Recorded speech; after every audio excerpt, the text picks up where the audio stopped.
जय गौर श्री राधा रमणो विजयते। Hello everyone, welcome back to my YouTube channel. I am Nandini. तो आज की जो स्टोरी होने वाली है वो स्टोरी होने वाली है छोले भटूरे के ऊपर। जी हाँ, कि भगवान कैसे अपने एक प्रियजन, एक भक्त के लिए छोले भटूरे का इंतज़ाम करते हैं। एंड इस स्टोरी से हमें यह सीख मिलेगी कि भगवान अपने भक्तजन को, अपने प्रियजन को कभी अकेला नहीं छोड़ते हैं। उनका हर परिस्थिति में भगवान हमेशा साथ देते हैं। अगर हमारी इतनी सामर्थ्य नहीं है किसी चीज़ के लिए, फिर भी उसका इंतज़ाम भगवान करते हैं। तो यस, इस वीडियो की शुरुआत करते हैं। सारी की बात है, बहुत तेज़ बारिश हो रही होती है। एक लड़का होता है जो बहुत बीमार हो रहा होता है, तो वो बाहर देखता है कि अरे बाहर बहुत तेज़ बारिश हो रही है और मैं बहुत बीमार हूँ। अगर मैंने अभी तुरंत दवा नहीं ली तो मैं और भी ज़्यादा बीमार हो जाऊँगा।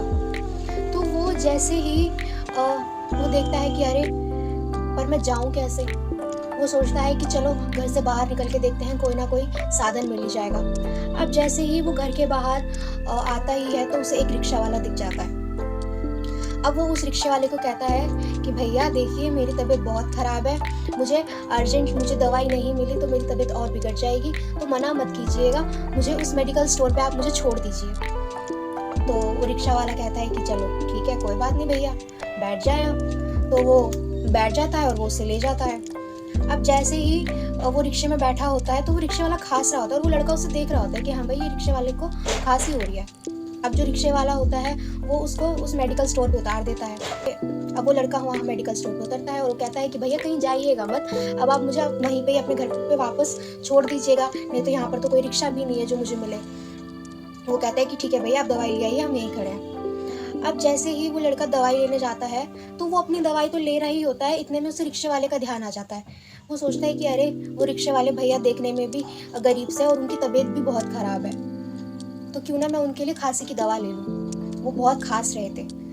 तो वो जो लड़का होता है वो अपने लिए भी दवा ले लेता है और वो जो रिक्शा वाला होता है उसके लिए भी वो दवा ले लेता है। अब जैसे ही वो आता है तो वो रिक्शा में बैठ जाता है, कहता है कि भैया मैंने दवा तो ले ली है, अब पास में ही यहाँ पे एक होटल है, आप मुझे वहाँ छोड़ दीजिए ताकि मैं वहाँ से मेरा खाना भी ले सकूँ। तो वो रिक्शा वाला कहता है ठीक है भैया, छोड़ देते हैं यहीं, अगर पास में है तो जैसे ही अब वो होटल आ जाता है। अब जब वो होटल आ जाता है तो वो लड़का वहाँ उतर जाता है। अब वो कहता है कि भैया यहीं पे खड़े रहना, मैं अभी तुरंत अपना खाना ले आता हूँ।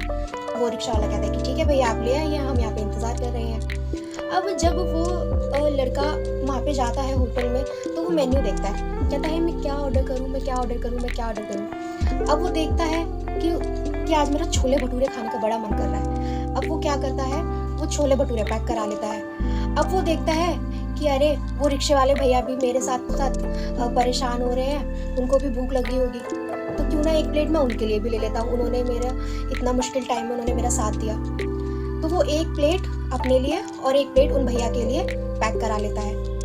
अब वो रिक्शा में आके बैठ जाता है। अब रिक्शा वाले भैया से कहता है कि भैया अब आप मुझे वापस मेरे घर छोड़ दीजिए। अब वो कहता है कि चलो ठीक है भैया, अब हम छोड़ देते हैं। अब जैसे ही उसका घर आता है और वो उतरने लगता है तो वो उस आदमी को जब अपने आने जाने का जब वो किराया देने लगता है तो वो उसको एक्स्ट्रा पैसे देता है। तो वो कहता है कि भैया मेरे तो बस इतने ही रुपए हुए हैं, मेरे तो 50 रुपए हुए हैं, आप मुझे 100 रुपए क्यों दे रहे हैं। तो वो कहता है कि भैया इस मुश्किल घड़ी में मेरा किसी ने साथ नहीं दिया, मैं ये कहाँ, मुझे दवाई की इतनी आवश्यकता थी, यहाँ पे कोई रिक्शा कोई कुछ भी अवेलेबल नहीं है, पर आप थे मेरे लिए, तो बस इसलिए ये मैं आपको दे रहा हूँ। तो वो जो रिक्शा वाला होता है वो थोड़ा भावुक हो जाता है। वो कहता है कि ठीक है भैया, फिर जैसे ही लड़का जा रहा होता है तो उसको ध्यान आता है, अरे मैंने तो दवाई भी ली है। तो वो दवाई होती है वो उस रिक्शे वाले को देता है कि भैया ये मैं आपको देख रहा था कि आप बहुत खास रहे थे, तो जब मैंने मेरे लिए दवा ली तो मैंने आपके लिए भी ये खांसी की दवा ले ली, तो आप ये दवा ले लीजिए, इससे आपकी खांसी बिल्कुल ठीक हो जाएगी। तो वो जो रिक्शा वाला होता है वो इतना भावुक हो जाता है और वो रोने लगता है, परेशान हो जाता है कि अरे मैंने तो बस ये दवाई ही लाई, आप इतना रो क्यों रहे, इतना भावुक क्यों हो रहे हैं।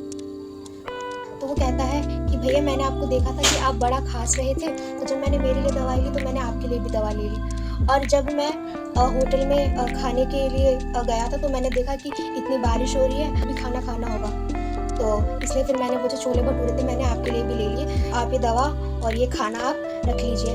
अब वो रिक्शा वाला वो दवाई देख के, वो छोले भटूरे देख के इतना भावुक हो जाता है और वो रोने लगता है और फूट फूट के रोता है।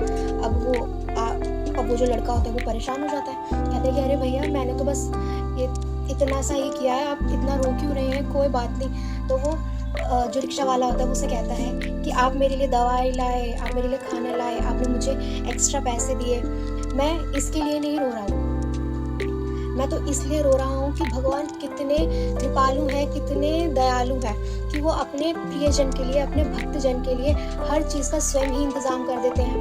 वो कहता है कि भैया मुझे तो कुछ समझ नहीं आया आप क्या कह रहे हैं। तो फिर वो रिक्शा वाला उसे अपनी जो परिस्थितियाँ होता है वो बताता है। वो कहता है कि भैया मैं बहुत ज़्यादा गरीब हूँ, मेरे पास कभी इतने पैसे नहीं होते हैं कि मैं अपना एक टाइम का भी खा सकूं। मेरा तो छोले भटूरे खाने का बड़ा मन कर रहा था, पर मेरे पास कभी इतने पैसे हो ही नहीं पाते थे कि मैं वो छोले भटूरे की जो एक प्लेट है मैं वो खरीद भी सकूं।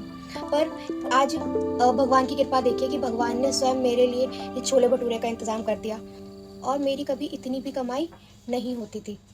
और आज देखिए मेरे लिए खाने का भी इंतज़ाम हो गया, मेरे लिए दवा का भी इंतज़ाम हो गया। इसलिए मैं रो रहा हूँ कि भगवान मुझे इतना प्रेम करते हैं, भगवान मुझे इतना अपना मानते हैं कि जिस चीज़ की मेरी सामर्थ्य नहीं है उसका इंतज़ाम उन्होंने मेरे लिए स्वयं ही कर दिया। अच्छी लगी होगी प्लीज़ इस वीडियो को लाइक करें, कमेंट करें, शेयर करें एंड इस चैनल को सब्सक्राइब करना ना भूलें। जय गौ श्री राधा रमन।